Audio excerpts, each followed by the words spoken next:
இந்த வீடியோல நம்ம பார்க்க இருக்கிறது சானிட்டரி நாப்கினோட தீமைகள். அதை தெரிஞ்சுக்கிறதுக்கு முன்னாடி டயாக்சின் அப்படிங்கிற ரசாயனத்தை பத்தி முதல்ல பார்க்கலாம். டயாக்சின் அப்படிங்கிற ரசாயனம் குரூப் ஆஃப் 75 குளோரினேட்டட் ஹைட்ரோகார்பன் கெமிக்கல்ஸ்ல ஒரு வகையை சேர்ந்தது. அதாவது இது உடம்புல இருக்கிறது எங்க இருக்குது அப்படிங்கிறது தெரியவே தெரியாது. டயாக்சின் ரசாயனத்துக்கு எக்ஸ்போஸ் ஆன காட்டு விலங்குகள் பல வருடங்கள் அதை வச்சு ஆராய்ச்சி பண்ணிருக்காங்க. இந்த ஆய்வு முடிவுகள் என்ன சொல்லுதுன்னா, அந்த மிருகங்களுக்கு சமச்சீரற்ற ஹார்மோன் அளவுகள் இருந்திருக்கு. ஃப்ளோரிடாவில் பேந்தர் எனும் கருஞ்சிறுத்தையின் ஹார்மோனை சோதித்து பார்த்தப்போ ஒரு பெரிய அதிர்ச்சி காத்திருந்தது. ஆண் சிறுத்தையின் உடலில் ஆண் ஹார்மோனை விட பெண் ஹார்மோன் அதிகமாக இருந்தது. போலவே பெண் சிறுத்தையின் உடலில் பெண் ஹார்மோனை விட ஆண் ஹார்மோன் அதிகமாக இருந்தது. மேலும் ஆராய்ந்ததில் டயாக்சின் அதிக நச்சுத்தன்மை வாய்ந்தது. இனப்பெருக்க பிரச்சனை உருவாக்கிவிடும் என்பதில் சந்தேகமில்லை. நோய் எதிர்ப்பு சக்தியை சிதைக்கிறது. ஹார்மோன்களில் பிரச்சனை உருவாக்கி புற்றுநோயை வரவழைக்கிறது. டயாக்சின் எந்த அளவுக்கு நச்சு என்றால் சயனைடை விட 130 மடங்கு நச்சுத்தன்மை வாய்ந்தது. 900 மடங்கு ஆர்சனிக்கை விட நச்சானது. இத்தனை ஹார்மோன் பாதிப்புகளை உருவாக்கும் இந்த டயாக்சின் மனிதனுக்கு ஏற்படுத்தும் பாதிப்புகளை பல ஆண்டு ஆராய்ச்சிக்கு பிறகு வெளியிட்டுள்ளார்கள். அது டயாக்சினுக்கு எக்ஸ்போஷர் ஆன மனிதனுக்கு ஏற்படக்கூடிய பாதிப்புகள் என்ன இதோ பார்க்கலாம். ஆண்களுக்கு விந்தணு உற்பத்தி குறைகிறது என்று பல்வேறு நாடுகளுடைய 61 ஆராய்ச்சிகள் 1992 ஆண்டே வெளியாகிவிட்டது. டென்மார்க்கில் 1945 இருந்து விதைப்பை புற்றுநோய் 3 மடங்கு அதிகரித்துள்ளது. பெண்களுக்கு மார்பக புற்றுநோய், மார்பகத்தில் ஃபைப்ராய்ட் கட்டிகள், பாலிசிஸ்டிக் ஓவரி, கருமுட்டை பையில் நீர் கட்டிகள், கருப்பை ஃபைப்ராய்ட் கட்டிகள், குறுகிய மாதவிடாய் காலம், கருவுறுதலில் தாமதம், முன்கூட்டியே பூப்பெய்தல்,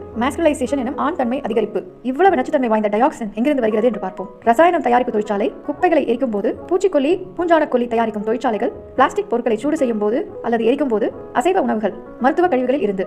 இதுதான் டயாக்சின் பத்தின குறிப்பு. இப்போ நாப்கின் பத்தி பார்க்கலாம். சானிட்டரி நாப்கின் நமக்கு அறிமுகமாகாத காலகட்டத்தில் நம்ம பெண்கள் மாதவிடாயின் போது பருத்தி துணியை தான் பயன்படுத்தி வந்தாங்க. அப்போதெல்லாம் கருப்பை தொடர்பாக யாருக்கும் எந்த பாதிப்பும் இருந்ததே கிடையாது. சானிட்டரி நாப்கின் அப்படிங்கிற நஞ்சு அறிமுகமாகியதோ அப்போதுதான் கருப்பை சார்ந்த பிரச்சனைகளும் அறிமுகமாகிவிட்டது அப்படிங்கிற உண்மை தெரிஞ்சுக்கலாம். சரி, இப்போ இந்த நாப்கின் எந்த மூலப்பொருள்ல தயாரிக்கப்படுது, அது எப்படி தயாரிக்கிறாங்க அப்படின்னு பார்க்கலாம். நாப்கின் மூலப்பொருட்கள்: கச்சா எண்ணெய், குப்பை காகிதங்கள், பழைய அட்டைகள், மரக்கூழ், நெகிழி, பூச்சி மற்றும் பூஞ்சானக்கொல்லி, நறுமண பொருட்கள். இது அனைத்தையும் சேர்த்து தான் உங்க உடல்ல சென்சிட்டிவான பகுதியில பயன்படுத்துவீங்க. நாப்கினை தயாரிக்கிறதுக்கு முன்னாடி அதுக்குள்ள வைக்கப்படுற பஞ்சு அதை முதல்ல தயாரிப்பாங்க. அது காட்டன் அப்படின்னு நினைக்கலாம், ஆனா அதுதான் கிடையாது. பழைய காகிதங்கள், அட்டை பெட்டி சாமான்கள், மரக்கட்டைகள் இதையெல்லாம் பிரம்மாண்ட கலங்கள்ல நீர் மற்றும் சில ரசாயனங்களை ஊற்றி கொதிக்க வச்சு முதல்ல கூழாக்கிடுவாங்க. அப்புறம் இந்த கூழல பல்வேறு விதமான ரசாயனங்களை கலந்து அதை பஞ்சு போல மாத்துவாங்க. இந்த பஞ்சு முதல்ல ஒரு பழுப்பு கலர், அதாவது பிரவுன் கலர்ல தான் இருக்கும். ஏன்னா வெள்ளையா இருந்தாதான் எல்லாருக்கும் ரொம்ப பிடிக்கும் அப்படிங்கிறதுனால இந்த பிரவுன் கலரை மாத்துறதுக்காக பல ப்ளீச்சிங் ஏஜென்ட் கெமிக்கல்கள், அதாவது ரசாயனத்தை பயன்படுத்துவார்கள். குளோரின் டை ஆக்சைடில் ப்ளீச் செய்தவுடன் அந்த பஞ்சு பளிச்சிடும் வெண்மை நிறத்துக்கு மாறிடும்.